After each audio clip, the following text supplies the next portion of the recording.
All right. So, hi everyone. I am Adonica McAllister. Many of you might know me, but I currently supervise both the Crime Victim Services team and the Juvenile Justice Planning team. I'll be presenting on the VAWA stop reporting requirements. The VAWA team is led by Don Brown Hairston, as Jason said, and Amanda Endicott. And she is also out today, so I will do my best.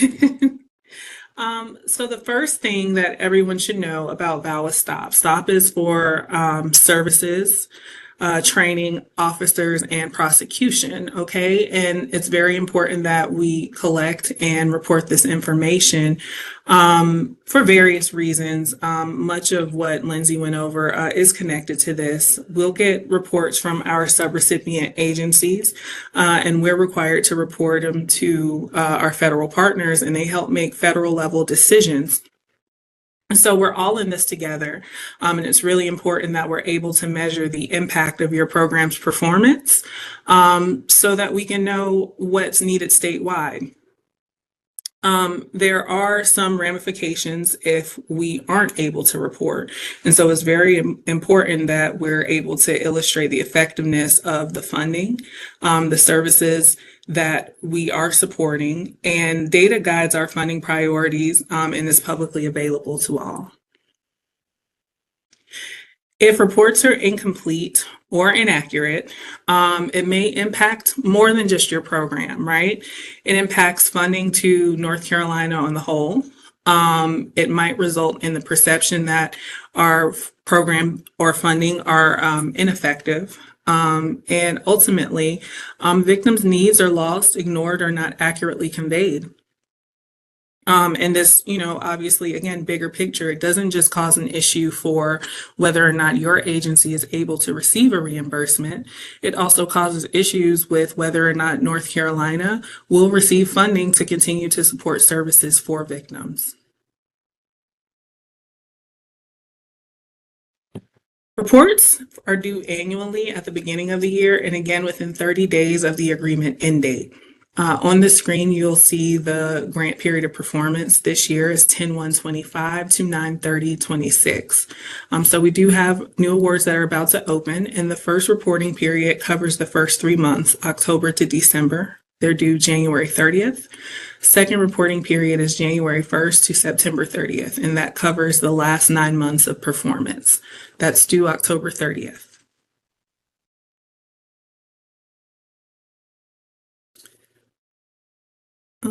I just went over this, I think. So on screen again, you'll see the calendar again. Remember, January, you'll be reporting on your first 3 months, and in October, you will be reporting on your last 9 months of performance. It's important to note that the VAWA team sends regular email reminders to ensure that all of the reporting requirements are met and to offer any sort of technical assistance that you may need in order to submit your reports. So there are VAWA partners at the University of Maine and the Catherine Cutler Institute oversee the Measuring Effectiveness Initiative, or the VAWA May tool, and that's where all performance data is submitted. Your GCC VAWA planner will have an account to create subrecipient report links and monitor submissions. And then you all, the subrecipients, will use the links provided by your planner to access a blank report and to submit the reporting data.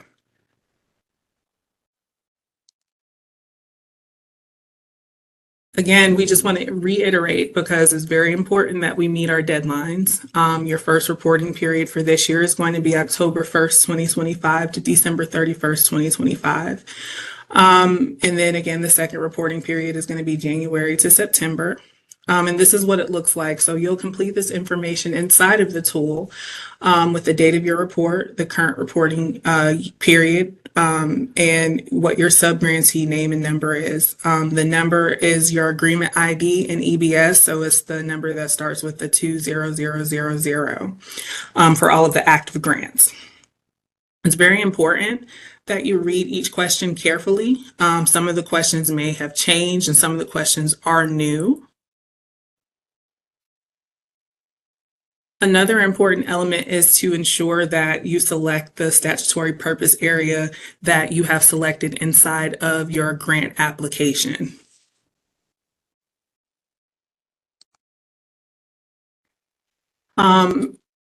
Based on those function areas, the questions will populate. So if a section doesn't apply to your project agreement, you'll click on no because it may apply to another purpose area, and the tool will skip the question for you. It's also important that you don't use other sections of the report for overflow answers, because that might indicate, in the event of some sort of research, that you have, applied funding to one area and not others. And so just make sure that you're answering the questions that are asked and the questions that apply to you. If you have errors or you miss a question, the tool will notify you upon your submission, and you won't be able to submit your report until it's corrected or reviewed. But once you've completed the stop report, you'll press submit, and your report will be validated and submitted to the VAWA team for review. Now, it's very important, much like our other reports, that you upload this report separately in EBS. Your reports must be completed electronically. Handwritten, scanned, incomplete, or blank reports will not be accepted. It's really important that you are submitting the actual report that was submitted in the VAWA Made tool. Information and data submitted should reflect the agreement's grant-funded activities completed during the specified time frame. So please make sure that you are submitting the correct report. And you're also required to keep a copy of all of your stop reports for a minimum of 5 years. Failure to submit your reports will impact your ability to receive reimbursements from GCC, and it could result in temporary or permanent suspension of your funding. So much like was shared by the VOCA team, you'll have to make sure that you have access to EBS, and you'll have to make sure that, if you have more than one agreement, make sure you're submitting the report for the correct agreement. The reports for each agreement, if you have more than one, should be submitted separately, and you'll select the progress and performance tool. There will be a drop down where you can select the correct report. Again, please note that no handwritten, scanned, or incomplete reports will be accepted, and staff does have to go in and review these reports before they're able to approve them and move forward in the reimbursement process. So make sure that you're updating and uploading the correct reports with the correct report time and dates.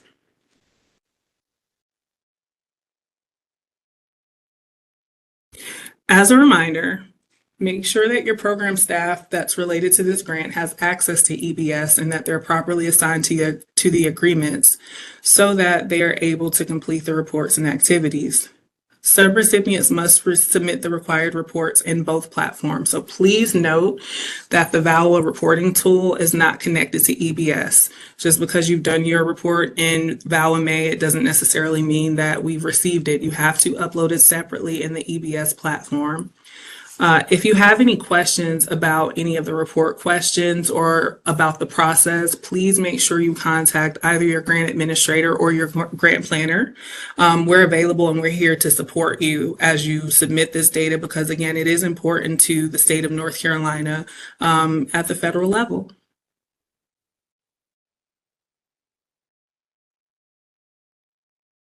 So this presentation will be available, but on screen you'll see that there are a number of different resources that you can use to help you with your report, including a training video, how-to guide, and some additional tools and links there.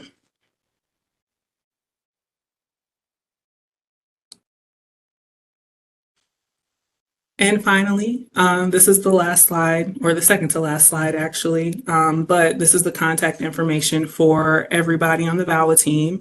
Again, we're here to support you, and the VAWA team also hosts office hours for reporting on the first and third Tuesday of January through February, 9:30 in the morning till 10:30. So we are here. You can reach out to primarily Amanda Endicott handles the VAWA reporting, but you can also reach out to Don and myself if you have any specific questions, concerns, or issues.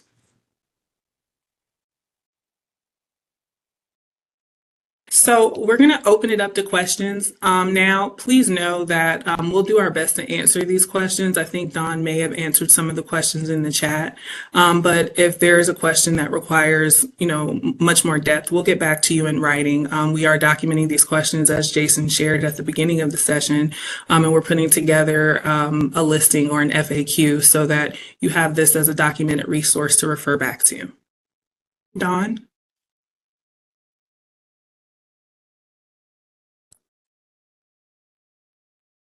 Thank you, Adonica. Thank you, everyone, for joining today. I did try to answer any questions that I saw in the chat, but there is a final question that I'm seeing regarding program income. And the question says, this morning a presenter mentioned that no program income for VAWA grants. Would you mind expounding a bit on that? What does that specifically mean? So that is correct. Generally, program income is not allowable without prior approval from GCC, and then GCC would need to get prior approval from our funder, OVW.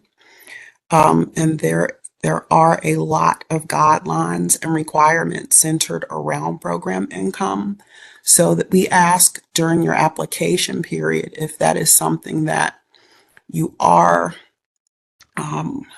needing or having to add to your project, that we discuss it thoroughly prior to you moving forward in the process. And so the grant administrators presented this morning that VAWA is a funding source that generally does not allow program income. We don't recommend it.